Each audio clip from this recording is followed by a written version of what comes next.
حدیث پاک سنیں گے آپ کی طبیعت بڑی ٹھنڈی ہوگی۔ میرے نبی پاک صلی اللہ تعالیٰ علیہ وسلم نے ارشاد فرماتے ہیں کہ جو بندہ سوال سے بچنا چاہے گا، ارادہ کرے گا اللہ میں نے کسی سے نہیں مانگنا،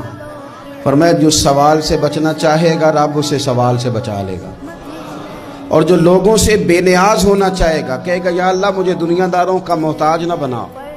اپنی بارگاہ سے عطا فرما۔ جو لوگوں سے بے نیاز ہونا چاہے گا اللہ لوگوں سے بے نیاز کر دے گا، اور فرمایا جو صبر کا ارادہ کرے گا اللہ اسے صبر کی توفیق بھی عطا فرما دے گا۔ ارادہ تو کرے، پروگرام تو بنائے، توفیق تو اللہ دے گا۔ جو صبر کا ارادہ کرے گا اللہ صبر کی توفیق بھی عطا کر دے گا۔ اور حضور صلی اللہ تعالیٰ علیہ وسلم فرمانے لگے یاد رکھو کسی بندے کو جو بہترین تحفہ دیا گیا ہے نا،